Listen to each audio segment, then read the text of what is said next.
투르게네프의 미래. 러시아의 천재 작가로서 우아한 예술적 향기와 미에 대한 섬세한 감각과 풍부한 필치, 예민한 관찰력의 소유자로서 톨스토이, 도스토옙스키와 같이 두각을 나타내는 작가였다. 작품 속으로 들어가겠습니다. 밀회. 9월 중순의 어느 가을날 나는 자작나무 숲속에 앉아 있었다. 아침부터 부슬비가 내리고 때때로 따스한 햇빛도 비치는 등 몹시 고르지 않은 날씨였다. 너울너울한 흰 구름이 하늘 전체를 뒤덮는가 하면 갑자기 군데군데 구름이 벗어지며 그 사이에서 맑게 갠 정다운 쪽빛 하늘이 아름다운 눈길을 던지기도 한다.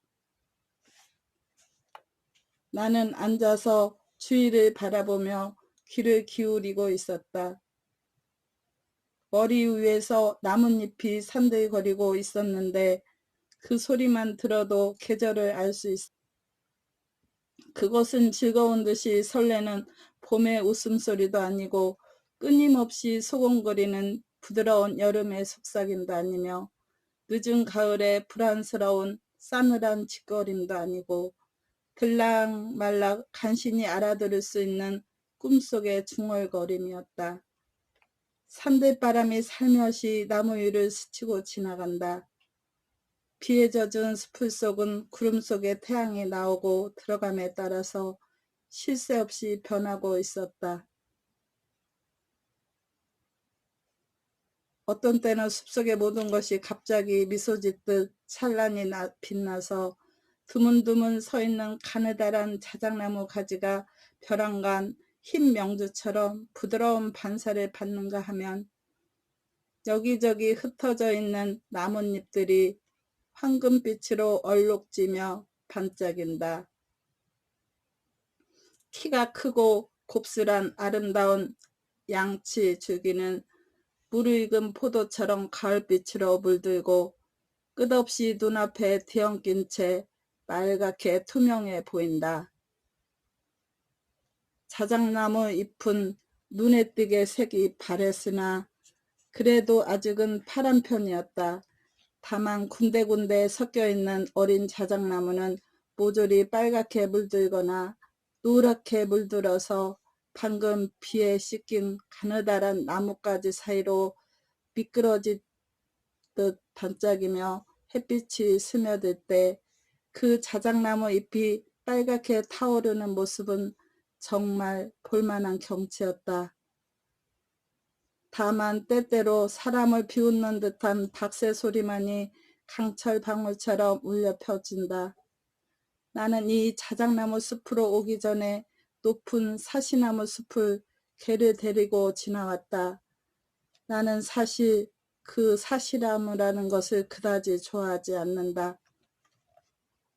이 나무가 좋은 것은 낮은 감목 숲속에 높이 솟아서 빨간 석양빛을 듬뿍 받아 뿌리에서 우둠지까지 동일한 적황색으로 물들면서 반짝반짝 빛나는 여름날 저녁이라든가 아니면 바람 부는 맑은 날에 소란스럽게 물결치며 푸른 하늘에 이야기를 전하고 하나하나의 나뭇잎이 바람결에 나부끼며 마치 나무에서 떨어져 멀리 날아가고 싶은 듯이 보일 때다.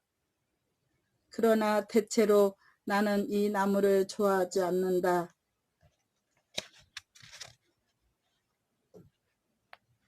그러게 나는 사시나무 숲에선 쉴 생각도 하지 않고 바로 이 자작나무 숲까지 와서는 낮게 가지를 벌리고 있어서 자연히 비를 피할 수 있는 어느 나무 그늘에 자리를 잡은 다음 주위의 경치를 감상하면서 사냥꾼이 아니고선 맛볼 수 없는 그 고요하고 부드러운 꿈속으로 빠져들어갔던 것이다.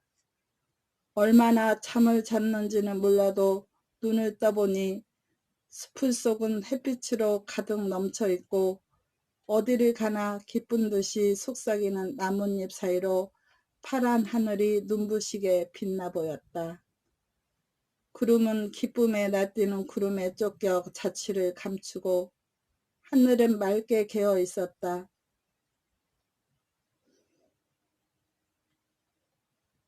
공기 속에는 사람의 마음을 설레게 하는 이상한 냉기가 감돌고 있었다.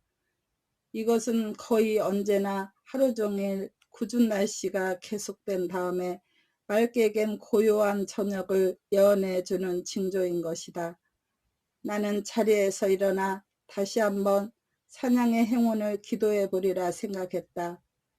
그러나 이때 갑자기 움직이지 않고 가만히 앉아있는 사람의 모습이 눈에 띄었다. 자세히 보니 시골 처녀였다. 나로부터 20발짝쯤 떨어진 곳에서 생각에 잠긴 듯 머리를 숙이고 두 손을 무릎 위에 얹고 앉아 있었다. 반쯤 벌어진 한쪽 손에는 두툼한 들꽃 다발이 앉아 있었으나 처녀가 숨을 쉴 때마다 조금씩 미끄러져 바둑무늬 치마 밑으로 흘러내린다. 목과 손에 단추를 끼운 깨끗한 흰 루바시카는 보드라운 잔주름으로 그녀의 몸을 감싸고 목과 가슴에는 굵직한 노랑 목걸이가 두 겹으로 늘어져 있다. 처녀는 매우 아름다운 편이었다.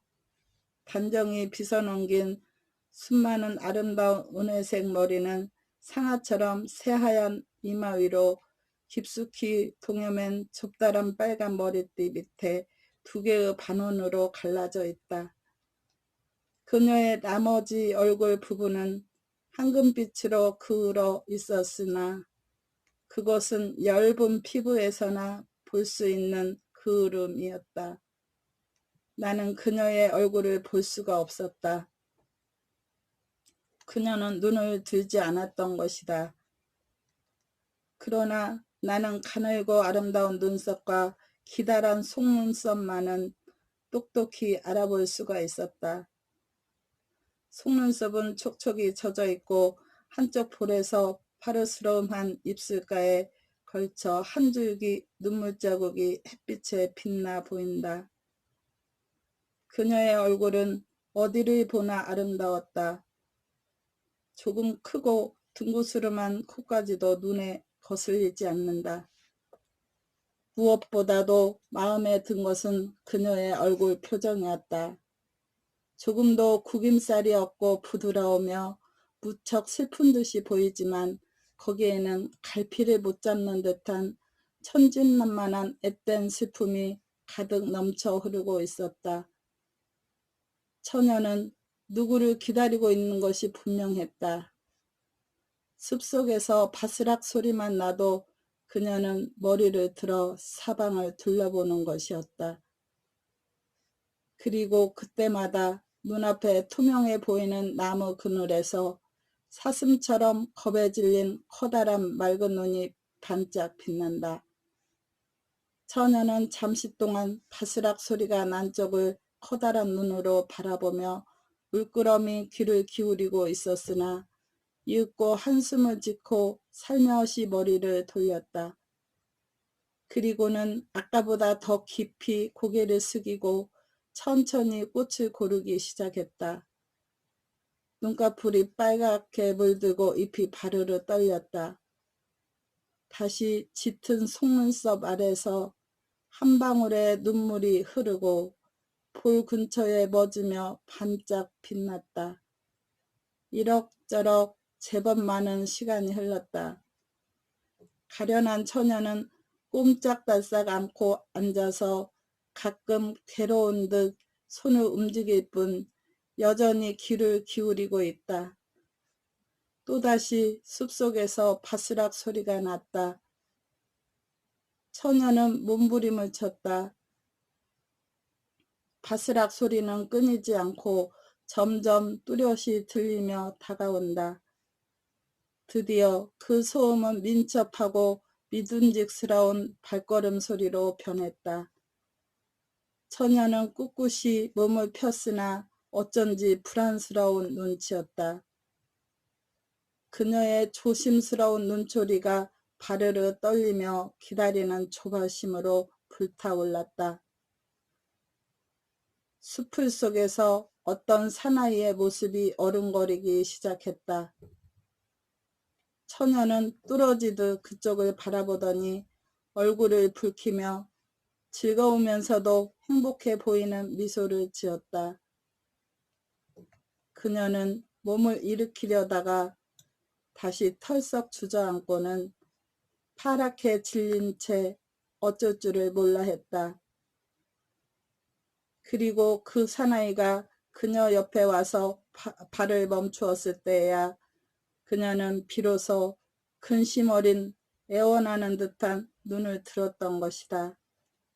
나는 호기심을 가지고 나무 밑에서 사나이를 바라보았다. 솔직히 말해서 그는 내게 좋은 인상을 주지는 못했다. 그는 어느 모로 보나 부유한 젊은 지주댁의 바람둥이 머슴에 틀림없었다.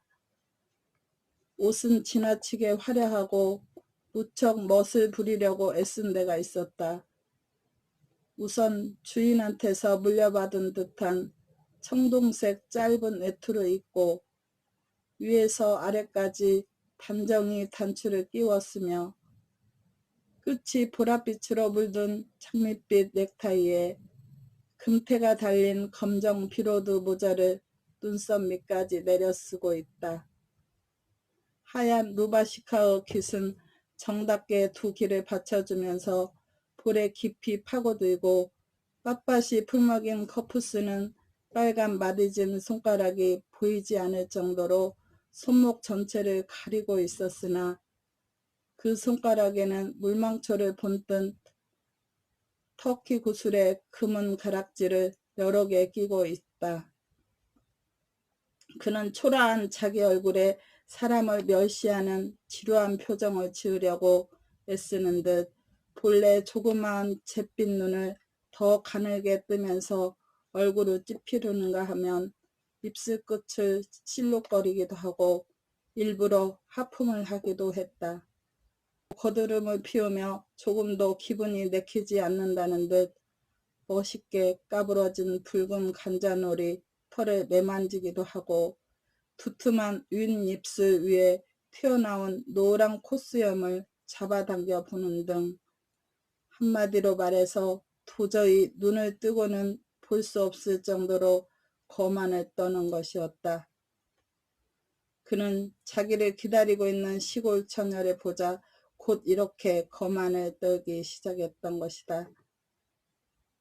사나이는 건들거리며 처녀 곁으로 다가와서는 잠시 그대로 선 채 어깨를 한번 흔들고 두 손을 외투 주머니에 찌른 다음 무관심한 눈길로 처녀를 바라보고 땅 위에 앉았다. 그래 어때? 그는 여전히 딴 곳을 바라보며 한쪽 다리를 흔들고 하품을 하며 이렇게 물었다. 기다린 지 오랜가? 처녀는 한참 만에야 입을 열었다. 네, 오래됐어요. 빅토르 알렉산드리치. 처녀는 마침내 겨우 알아들을 수 있는 목소리로 대답했다. 그래?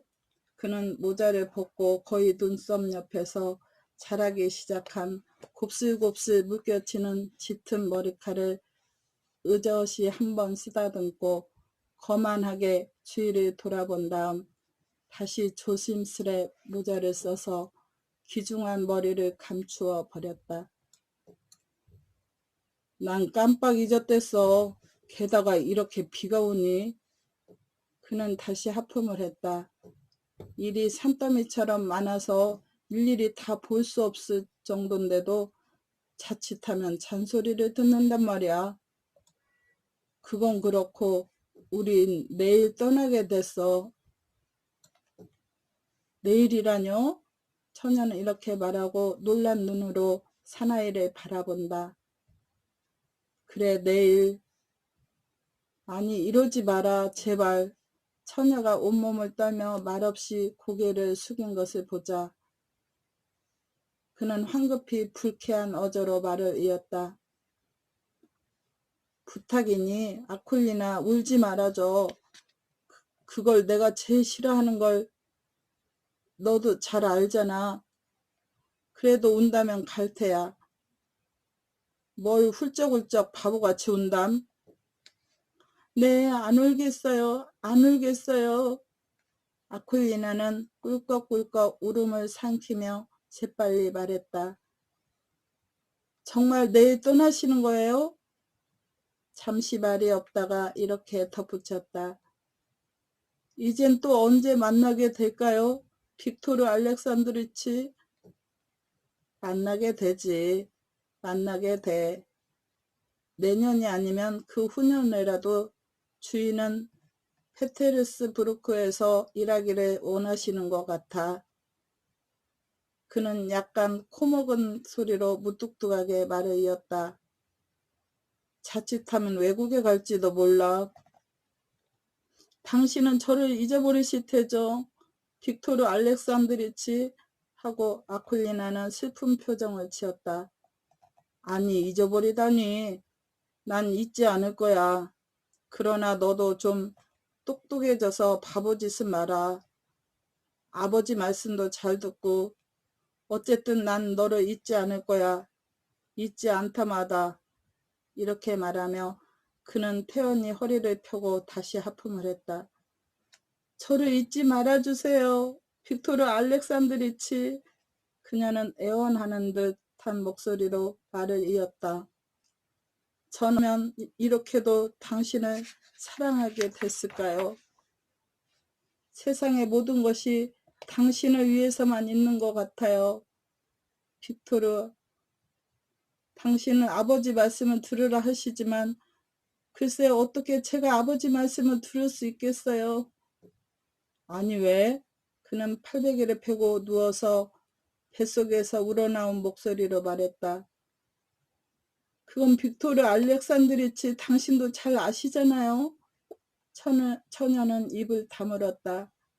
빅토르는 강철로 만든 시계줄을 꺼내서 장난하기 시작했다. 아쿨리나, 너도 그렇게 바보는 아닐 텐데. 그는 마침내 이렇게 말했다. 못난 소리 하지도 마. 난 너를 생각하기 때문에 그러는 거야. 다시 말해서 완전히 시골뜨기가 아니란 말이야. 너희 어머니만 해도 농사꾼만은 아니었으니까. 그러나 어쨌든 넌 교육을 받지 못했어. 그러니까 남이 가르쳐주면 그걸 잘 들어야 하는 거야. 그래도 무서운거려? 빅토르. 글쎄, 실없는 소린 말어. 도대체 무엇이 무섭단 말이야? 그게 뭐지?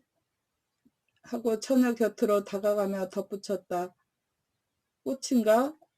네, 꽃이에요. 하고 아쿨리나는 힘없이 대답했다.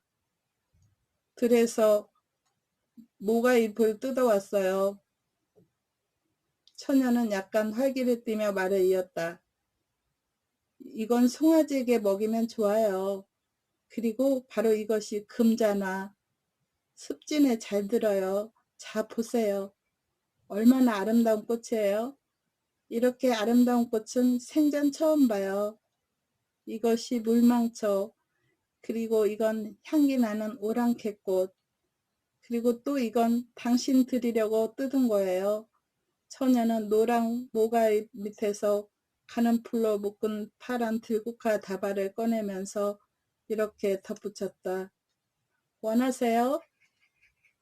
빅토르는 느릿느릿 손을 뻗쳐서 꽃을 받아들고 되는 대로 냄새를 맡은 다음 생각에 잠긴 듯한 거만한 표정으로 하늘을 쳐다보면서 손가락으로 빙글빙글 꽃다발을 돌리기 시작했다. 아쿨리나는 물끄러미 사나이를 바라보고 있었다. 그녀의 슬픈 눈초리 속에는 몸과 마음을 다 바쳐 신처럼 숭배하고 복종하겠다는 가득한 사랑의 정신이 넘치고 있었다. 그녀는 빅토르를 무서워하고 있었으므로 마음속으로 작별을 구하면서 마지막으로 사나이를 눈여겨보고 있었던 것이다. 그러나 사나이는 설탄처럼 거만하게 드러놓은 채 관대히 생각이라도 해주는 듯이 처녀가 바라보는 거룩한 눈길을 외면하고 있었다. 나는 사실 의분을 금치 못하여 그 불구죽죽한 얼굴을 유심히 바라보았던 것이다. 일부러 사람을 멸시하는 듯한 무표정한 얼굴에는 자기 만족의 자만심이 철철 넘치고 있었다. 그런데 빅토르는 꽃다발을 풀 위에 떨어뜨리고 외투 옆주머니에서 청동태를 두른 둥근 유리알을 꺼내서 한쪽 눈에 끼기 시작했다. 그러나 아무리 눈썹을 찌푸리고 볼과 코까지 들먹이며 끼려고 애쓰지만 안경은 자꾸 빠지며 손바닥으로 떨어지는 것이었다. 그건 뭐예요? 마침내 아쿨리나는 놀란 표정으로 이렇게 물었다. 로레스야 하고 점잖게 대답했다. 뭘 하는 거예요? 더 똑똑히 볼 수 있지. 좀 보여주세요. 빅토르는 얼굴을 찌푸렸으나 그래도 할 수 없다는 듯 아쿨리나에게 안경을 넘겨주었다. 깨지 마라. 조심해. 걱정 마세요. 깨지 않을 테니. 아쿨리나는 조심스레 안경을 눈으로 가져갔다. 아무것도 안 보여요. 하고 그녀는 천진난만하게 말했다. 눈을 가늘게 떠야 하는 거야. 그는 선생이 학생을 훈계하는 어조로 말했다. 아쿨리나는 안경을 대고 있는 눈을 가늘게 떴다. 아니 그쪽이 아니야. 그쪽이 아니야. 바보 같으니. 이쪽이란 말이야. 빅토르는 이렇게 외치고는 아쿨리나가 미처 잘못을 고치기도 전에 안경을 빼앗아 버렸다. 아쿨리나는 낯을 붉히고 살며시 미소를 지으며 얼굴을 돌리고 말았다. 아무래도 우리들이 가질 건 못 되는군요. 하고 아쿨리나가 말했다. 물론이지. 가련한 처녀는 입을 다물고 깊이 한숨을 섞었다. 아, 빅토르, 당신이 떠나시게 되면 저는 어떻게 될까요? 갑자기 그녀는 이렇게 말했다. 빅토르는 옷자락으로 안경을 닫고 도로 외투 주머니에 집어넣었다. 그래. 마침내 그는 입을 열었다. 처음 한동안은 괴롭겠지. 괴로울 거야. 빅토르는 동정하는 듯이 처녀의 어깨를 두드렸다.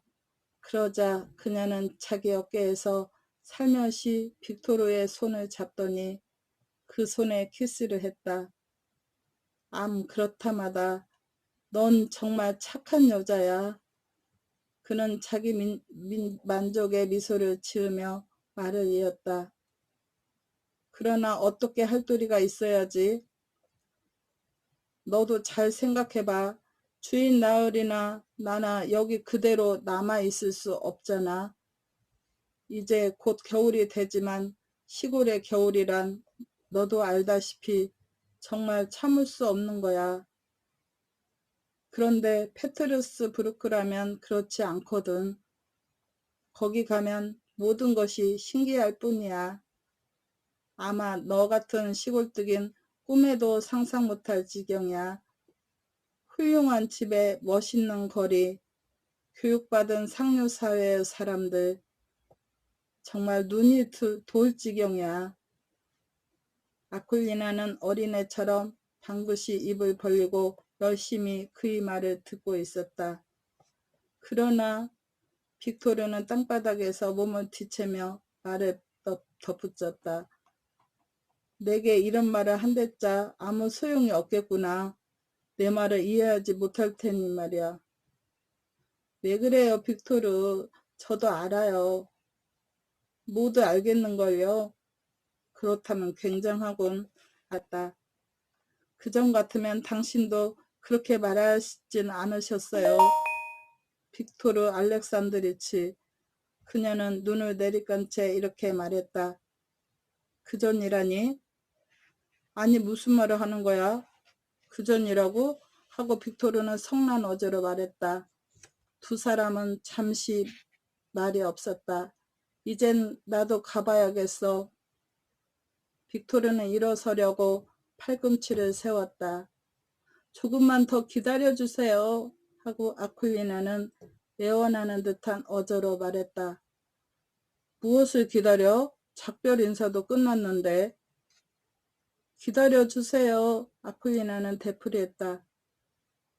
빅토르는 다시 벌렁 낮아빠지며 휘파람을 불기 시작했다. 아쿨리나는 여전히 그에게서 눈을 떼지 않았다. 그녀가 점점 흥분해가는 모습을 내 눈으로 충분히 알 수 있었다. 입술이 바르르 경련을 일으키고 파리한 두 볼이 연분홍빛으로 물들어갔다. 빅토르, 마침내 그녀는 토막토막 끊어지는 목소리로 말하기 시작했다. 당신은 너무해요. 너무해요. 빅토르, 정말이에요. 뭐가 너무해? 그는 미간을 찌푸리며 묻더니 약간 몸을 세워서 그녀 쪽으로 머리를 돌렸다. 너무해요, 빅토르. 떠나서는 길에 단 한마디라도 좀 알뜰한 말을 해주시면 어때요?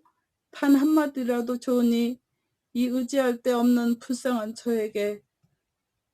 아니, 무슨 말을 하려는 거야? 전 몰라요. 그런 건 당신이 더 잘 아실 거예요, 빅토르. 떠나시는 마당에 한마디쯤 난 왜 이런 말을 겪어야 할까? 정말 넌 이상하구나. 내가 무슨 말을 할 수 있단 말이야. 단 한마디라도. 같은 말만 짓거리는군. 그는 화가 나는 듯 이렇게 말하고 땅에서 일어났다. 성내지 마세요, 빅토르. 간신히 눈물을 참으면서 그녀는 황급히 이렇게 말했다. 성난 건 아니야. 그저 내가 바보 같은 소리를 해서. 도대체 어떻게 하려는 거야? 그렇다고 난 너하고 결혼할 수는 없잖아. 그렇잖아. 자, 그런데 무엇을 바라는 거야? 그는 대답을 기다리는 듯 얼굴을 들이대고 손가락을 폈다. 전 아무것도 바라지 않아요. 그녀는 떨리는 두 손을 가까스로 빅토르에게 내밀며 더듬더듬 말했다. 그저 작별하는 길에 한마디라도. 아쿨리나의 눈에서 눈물이 비오듯 쏟아졌다. 그래, 드디어 눈물을 쏟는군. 그녀는 두 손으로 얼굴을 가리고 흐흑 흐느끼며 말을 이었다. 집에 남아있는 제 심정은 어떻겠어요? 그리고 제 몸은 어떻게 되겠어요? 네, 어떻게 되겠어요? 사랑하지도 않는 사람에게 시집을 가야 해요. 아, 난 이다지도 불행할까? 마음대로 지켜봐. 빅토르는 발을 옮겨 디디며 나직한 소리로 중얼거렸다. 그래도 단 한마디쯤은 아쿨리아, 난 하고 말해줄 수 있을 텐데. 갑자기 울음이 복받쳐 올라서 그녀는 말을 맺을 수가 없었다. 그녀는 풀밭에 머리를 파묻고 애절하게 흐느끼기 시작했다. 잠시 시간이 흘렀다. 아쿨리나는 울음을 멈추고 머리를 들었다. 그리고 벌떡 일어나서 주위를 돌아보고 깜짝 놀란 듯 손바닥을 쳤다. 그녀는 뒤따라 달려가려 했으나 발이 휘청거려 무릎을 꿇으며 넘어지고 말았다. 나는 참다 못해 그녀 곁으로 달려갔다. 그러나 처녀는 내 모습을 보자 어디서 그런 힘이 솟았는지 가냘픈 비명을 지르며 일어나서는 황급히 나무 뒤에 자취를 감추고 말았다. 땅에는 꽃잎만이 쓸쓸히 흩어져 있었다. 나는 잠시 그대로 서 있었다. 이윽고 꽃다발을 손에 들고 숲을 지나 들판으로 나왔다. 태양은 파르스름한 하늘에 나직하게 걸려서 그 햇빛도 파리하고 싸늘한 듯이 느껴졌다. 이미 햇빛은 빛나고 있는 것이 아니라 파리한 물빛으로 고루고루 넘치고 있을 뿐이었다. 해가 지기까지에는 반 시간밖에 남지 않았는데도 저녁물은 이제 겨우 물들기 시작하고 있었다. 세찬 바람이 추수를 마친 노랗게 마른 밤이랑을 거쳐 정면으로 휘몰아쳤다. 조그만 가랑잎이 급작스레 공중으로 날아오르며 내 옆을 지나 한 길을 가로질러 숲가를 따라 질주한다. 병풍처럼 들판에 면한 숲 가장자리는 온통 뒤흔들리면서 눈부시지는 않지만 뚜렷한 빛으로 반짝인다. 벌겋게 물든 풀이며 풀에 줄기며 지푸라기 할 것 없이 보이는 곳마다 가을의 거미줄이 빛나며 물결치고 있다. 나는 슬픈 마음이 앞서서 걸음을 멈추었다.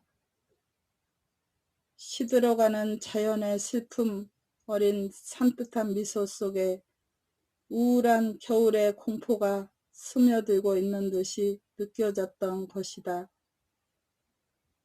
겁이 많은 까마귀 한 마리가 요란스레 날개를 퍼덕이며 머리 위로 높이 날아왔다. 까마귀는 고개를 돌려 흘끈 나를 바라보자 날쌔게 위로 솟구쳐 오르더니 까악 울면서 숲 뒤로 사라지고 말았다.